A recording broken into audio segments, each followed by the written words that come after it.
La causa. Señor relator. Muchas gracias, presidente. Se apela por la defensa del condenado Mauricio Orlando Ortega Ruiz. Se recurre en contra de la sentencia pronunciada por la Corte de Coyhaique, que acogió la acción de amparo interpuesta por el Servicio Nacional de la Mujer y Equidad de Género de la región de Aysén en favor de Nabila Melisa Rifo Ruiz y en contra de la resolución pronunciada por la Comisión de Libertad Condicional de dicha región, dejándola sin efecto, en cuanto concedió el beneficio de libertad condicional a Ortega Ruiz, ordenando que la comisión respectiva proceda a sesionar nuevamente a fin de emitir un pronunciamiento sobre su eventual concesión con la debida notificación previa de la víctima en los términos previstos en la ley. Esta acción de amparo se interpone en contra de la decisión de la referida Comisión de Libertad Condicional que otorgó el beneficio al sentenciado, el cual cumple condena como autor de los delitos de violación de morada, amenazas no condicionales en contexto de violencia intrafamiliar y lesiones graves y gravísimas perpetradas en contra de la víctima, Nabila Rifo Ruiz, sentencia impuesta por esta Corte en el año 2017, la cual le impuso la pena de 18 años de presidio mayor en su grado máximo. Da cuenta que durante el proceso de postulación a la libertad condicional del sentenciado, si bien le fue denegado en el mes de marzo, la notificación a la víctima fue un domicilio que correspondía a calle Alfonso Serrano, 924, comuna de Coyhaique, el cual refiere la recurrente de amparo, no es el actual domicilio en que habita la víctima. Para el proceso del segundo semestre de este año 2025, el sentenciado postula y se ordena nuevamente notificar a la víctima por parte del tribunal, refiriendo el servicio respectivo que no existe constancia que acredite la efectiva materialización ni la intimación de la notificación a la víctima. Da cuenta que en razón de las consecuencias de los delitos por los cuales fue condenado, actualmente la víctima presenta una discapacidad visual total, razón por la cual la notificación por cédula no constituye una notificación, una forma efectiva ni accesible de comunicación, ya que no garantice que la víctima tome conocimiento, lo cual resulta incompatible con los estándares que dispone la ley 20.422, estimando que la notificación debió haberse efectuado personalmente y en formatos accesibles. Establece que, o señala que la emisión de la notificación efectiva y accesible le impidió a la víctima que pudiera ejercer los derechos, el derecho a ser oída durante el procedimiento de libertad condicional, y la deje en una situación de indefensión frente a la decisión que podría efectuar su seguridad personal. Lo anterior no sería meramente formal, sino que se traduce en un riesgo actual o inminente de un riesgo para su integridad física y psicológica. En concepto de la recurrente de amparo existió o existe un temor fundado y legítimo en cuanto a que el condenado, beneficiado por la libertad condicional, pueda atentar en contra de su vida y su bienestar. Argumenta que desde la entrada en vigor de la ley 20.627, que modificó el decreto ley 321 que regula la libertad condicional, se establecieron mayores exigencias para la concesión del referido beneficio, expresamente el deber de notificar a la víctima o en su defecto a familiares para que puedan ser oídos por la comisión. El 25 de septiembre de este año se habría materializado la notificación a la víctima, sin embargo, no da cuenta de un acta que pudiese demostrar dicha gestión, dada la discapacidad de ella. Lo que pide con la acción de amparo, se dicten las medidas para asegurar la libertad y la seguridad individual de la víctima y se restablezca el imperio del derecho y se proceda a la revocación del beneficio y la posibilidad cierta de las víctimas de poder tomar conocimiento de las resoluciones judiciales. En primer lugar, informa la señora ministra presidenta de la Comisión de Libertad Condicional de Aysén, dando cuenta que la decisión de otorgar el beneficio a Ortega Ruiz se aprobó por mayoría de la comisión. Establece que el juzgado de garantía de Coyhaique remitió los antecedentes que informaban la postulación de Ortega Ruiz. Se ordenó la notificación personal o por cédula de la víctima, también del Ministerio Público, a la Defensa y a Gendarmería de Chile, de acuerdo con el mérito del sistema informático del Poder Judicial. El 24 de septiembre de este año fue notificada la abogada del Servicio de la Defensa, que corresponde al Servicio Nacional de la Mujer y Equidad de Género.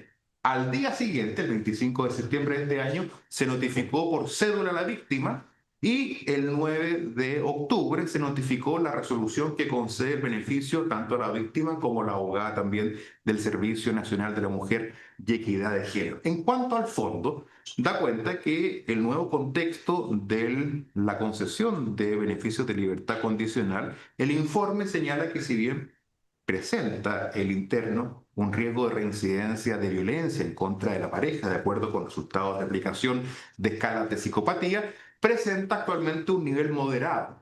Y además da cuenta de un factor protector, ya que desde el año 2023 él tiene una nueva pareja sentimental. Además, durante el cumplimiento de su condena, finalizó la enseñanza media y ha efectuado un tratamiento para la adicción al alcoholismo, lo cual sería un factor detonante de todo su comportamiento. El informe también del Juzgado de Garantía de Coyhaique da cuenta que, entre otras cosas, el artículo 26 del Código Procesal Penal y el reglamento sobre libertad condicional no establecen ni prevén una forma especial de notificación.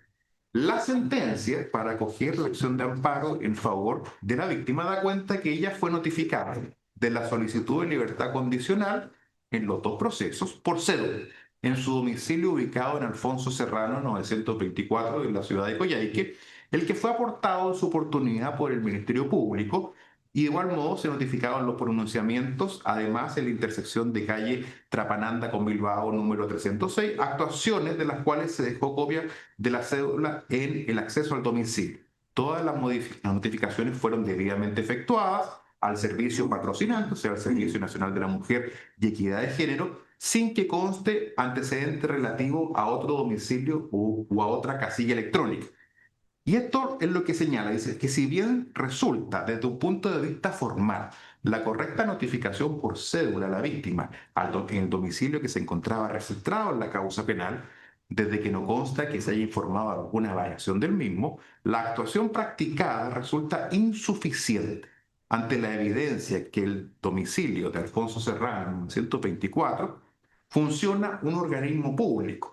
Por lo que ante dicha situación fáctica, el funcionario autorizado para efectuar la notificación debía adoptar las medidas del caso certificando dicha circunstancia. Como dato, señoría, el artículo tercero transitorio de la ley 21.627 que modifica la ley 321 establece que para los efectos del ejercicio del derecho previsto en el literal G del artículo, inciso primero del artículo 109 del Código Procesal Penal respecto a la notificación que tiene que ser efectuada a la víctima para el proceso de libertad condicional, en los casos que la sentencia haya sido dictada con anterioridad a la entrada en vigencia de esta ley, que data de noviembre del año 2023, dentro del plazo de 2 años de su vigencia, las víctimas podrán manifestar al tribunal que dictó la sentencia su intención de ejercer dicho derecho e indicarán para ello un domicilio o una forma de notificación electrónica. Eso es todo cuanto puedo dar. Me quedó una duda, señor Landero. Dígame. ¿Contra qué se recurre? Se recurre en base No, pero ¿contra qué la que ordena revisar o porque ya se reunió nuevamente la comisión? No, no se ha reunido. Por eso, o sea, se recurre en contra de la decisión de la que ordena condicional del segundo semestre que otorgó el beneficio de libertad condicional a Ortega Reyes. Contra esa decisión. Ese rubro de amparo. Sí, esta es la apelación. No, pero la Corte quiere que se reuniera. A ver, claro, lo deja sin efecto y ordena que se reúna. Y esa es la decisión que apela. Esa es la que apela la defensa. Apela la defensa de ella, claro. Perdón, sí. O sea, esa es la resolución. Esa es la sentencia apelada. Correcto, no es la primitiva, digamos. No, la apelada es la que ordena que Eso, y no se ha reunido todavía. No hay constancia que se haya reunido. Abogado, lo escuchamos. Con la venia de su señoría excelentísima, doy inicio a mi alegato solicitando la revocación de la sentencia que pronunció la Ilustrísima Corte de Apelaciones de Coyhaique en fecha 22 de octubre del año 2025, en la cual acoge el recurso de amparo interpuesto por la directora regional del CERNAMEC de Aysén. En la especie, señoría excelentísima, la sentencia impugnada para este recurrente es arbitraria e ilegal. Esto fundamentado específicamente en los considerandos quinto y sexto de dicha resolución, en donde señala que el sustento medular es la falta de notificación efectiva. Desde ese postulado hay dos consideraciones que se deben tener presentes. La primera es que en las fechas de postulaciones que tuvo mi representado en abril y septiembre del 2025 se ejecutaron las notificaciones de acuerdo a la ley. Y en esto me quiero detener, su señoría excelentísima. El mandato que establece el artículo 26 y el artículo 28 es que en la primera actuación que realizan los intervinientes deben señalar un domicilio válido para sus notificaciones. Desde esa perspectiva, naturalmente que no es cargo del imputado el hecho de que el domicilio se haya actualizado o no. Es de cargo de la víctima y eventualmente de su asesoría letrada el modificar cualquier tipo de domicilio que ella hubiese cambiado. Desde esa perspectiva, su señoría excelentísima, se da la situación de que se piden 3 certificaciones durante el transcurso desde que se notifica a la víctima el 25 de septiembre del 2025. La primera es que respecto de esa resolución se encuentra firme y ejecutoriada. Primer antecedente. Segundo antecedente, que al Servicio Nacional al CERNAMEC se le pasa el plazo para poder solicitar una nulidad de todo logrado por falta de emplazamiento. ¿Cuál es la fórmula que ellos deciden para poder remediar esta situación? Presentan un amparo. Y este amparo, su señoría, lo que está haciendo es instrumentalizar un elemento o un instrumento de carácter constitucional que sirve para otro tipo de situaciones. Es un remedio legal para otro tipo de circunstancias. Desde esa perspectiva, naturalmente, su señoría, que lo que hace la Corte es pasar por sobre una sentencia que se encuentra firme y ejecutoriada y establece incluso más que el remedio sería que la comisión vuelva a sesionar. Y eso nunca fue solicitado en el recurso. Desde esa perspectiva, la Corte excede lo solicitado por el propio recurrente y establece un nuevo estándar y les dice, bueno, vamos a dejar sin efecto la comisión y vamos a pedir que nuevamente sesione, cuestión que nunca solicitó el recurrente. Desde esa perspectiva, su señoría, y en base a las certificaciones de que la resolución que se ordenó notificar se encuentra firme y ejecutoria y sobre la cual no recae recurso alguno, naturalmente que el remedio no es el amparo constitucional. Muy por el contrario, lo que tiene que hacer la Corte es, en base a sus facultades conservativas, resguardar el ejercicio de las acciones constitucionales para números clausus, no para remediar negligencias de carácter procesal que eventualmente pueda haber tenido la defensa o los representantes letrados de la víctima. Desde esa perspectiva, su señoría, naturalmente que para este recurrente, la resolución emitida con fecha 22 de octubre del año 2025 causa un agravio y un agravio importante, toda vez que vuelve a colocar en situación de observancia a mi representado, a pesar de que la comisión participó de manera, y conforme a la ley se conformó, participó, votó y aprobó el beneficio de libertad condicional para mi representado por cumplir todos y cada uno de los requisitos. Con todo, magistrado, nosotros solicitamos, de acuerdo a las normas contenidas en los artículos 26 y 28 del Código Procesal Penal y 80 y siguientes del Código de Procedimiento Civil, solicitamos la revocación de la sentencia pronunciada por la Ilustrísima Corte de Apelaciones de Coyhaique y en su reemplazo se decida rechazar el recurso de amparo por no ser la vía legal de impugnación de la resolución que emana por parte de la Comisión de Libertad Vigilada. Gracias, señor excelentísimo. Muchas gracias. Buenos días. Con la venida de su señoría excelentísima comparece Elisa Ulloa Urrutia, abogada del Servicio Nacional de la Mujer y la Equidad de Género, en favor de doña Nabila Rifo Ruiz, solicitando se rechace el recurso impetrado por la parte contraria y por ende se confirme el fallo dictado por la Corte de Apelaciones de Coyhaique que ya expuso el relator.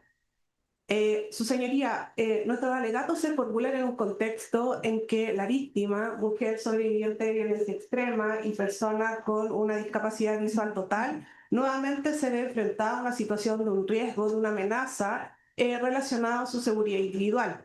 Es por ello que, en virtud del mandato legal que rige respecto al Servicio Nacional de la Mujer, es que interviene el resguardo de dicho derecho fundamental y por lo tanto procede a accionar constitucionalmente de amparo.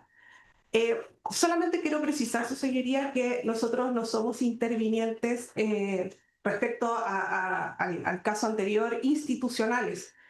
Por lo tanto, cuando se constituye una representación propiamente tal, se hace a través de una delegación personal a una persona que efectivamente ejerce funciones dentro de un servicio.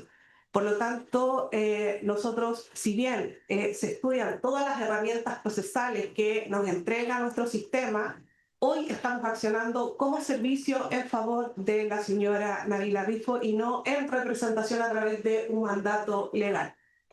Ahora bien, mis alegaciones se van a versar respecto a las dos alegaciones que establece la parte recurrente y que están relacionadas con la procedencia de la acción de amparo y, por supuesto, con la vulneración al derecho y garantía de seguridad individual que está consagrada en nuestra Carta Fundamental. Desde ahí nosotros tenemos fiel convicción de que la acción de amparo que consagra nuestra Carta Fundamental procede no solo para efectos de las libertades personales en virtud de detenciones arbitrarias, sino que también lo hace respecto a la seguridad individual frente a decisiones estatales y que afectan la integridad física o psíquica de una persona. Así lo ha recogido vuestro excelentísimo tribunal en diferentes fallos que solamente voy a enunciar en virtud del tiempo, tal como el fallo 27.927 del año 2014, el fallo 6.720 del año 2020 y el fallo 45.849 del año 2024. Perdón. Este último fallo señala de que el amparo efectivamente es un instrumento eficaz para efectos de controlar las resoluciones judiciales cuando afectan la seguridad individual y la libertad personal. En el caso que estamos hoy analizando, el fallo de la Comisión de la Libertad Condicional efectivamente vulnera la seguridad individual de la víctima al conceder la libertad condicional del señor Ortega cuando no se garantiza su derecho a ser oída frente a una notificación que fue poco eficaz o que fue ineficaz en definitiva y que además vulnera o no entrega la posibilidad de que la víctima entregue elementos de contexto actuales en que está ahora viviendo y que hace que la comisión no pueda ponderar esos elementos. Por lo demás, tampoco pondera los elementos propios que se contienen en el informe psicosocial de postulación emitido por Gendarmería con fecha 25 de agosto del año 2025 y que me voy a detener más adelante. Si bien no es lo medular, el fallo nace efectivamente y su génesis nace de un vicio que es la notificación propiamente tal. Y desde ahí es importante señalar que si bien hay una notificación en base al cumplimiento de las normas establecidas, por ejemplo, en la ley 21.627 que modifica el decreto ley 321, no es menos cierto que la víctima tiene características especiales y que por lo tanto también tiene que tener un cumplimiento a efectos de lo que establece la ley 20.422 sobre igualdad de oportunidades y de acceso a personas con discapacidad y, por cierto, respecto a la Convención de Derechos de Protección de Personas con Discapacidad. Acá claramente vemos que hay una vulneración al respecto y que por lo demás conlleva en la actualidad a que tengamos una amenaza cierta respecto a la seguridad de la víctima. Acá quiero recoger lo que señaló el señor relator y que lo acoge y que lo recoge el fallo dentro de sus fundamentos, dentro del considerando décimo, respecto a cómo se practica por parte del funcionario del tribunal las notificaciones. Y en ese sentido, si bien realiza la notificación en calle Alfonso Serrano, número 924 de la comuna de Coyhaique, no certifica de que efectivamente desde el marzo del año 2020 se desempeña un organismo público en dichas instalaciones, precisamente de Gendarmería. Esta situación debió haber sido certificada por el funcionario del tribunal, lo cual debió el tribunal, por lo tanto, decretar o dictar algún tipo de resolución teniendo en consideración estos elementos que estoy considerando, su discapacidad y por lo tanto que no hay posibilidad de acceso efectivo a la comunicación de la solicitud del beneficio y por lo tanto no puede ejercer su derecho a ser oído. En relación a la vulneración de la seguridad individual, el recurrente manifiesta que el temor legítimo de la víctima debe ser concreto y debe ser comprobable. En ese sentido, su señoría, acá el riesgo no es hipotético, no es subjetivo y emana de una manera concreta en el informe de postulación psicosocial emitido por Gendarmería de Chile, quien concluye que el señor Ortega presenta un alto riesgo de violencia en contra de la pareja, un nivel moderado de rasgos psicopáticos en las áreas interpersonales y afectivas, destacando su alto egocentrismo, manipulación, falta de empatía y ausencia del daño causado producto del delito, además de cumplir ciertos criterios relacionados a trastornos de personalidad narcisista.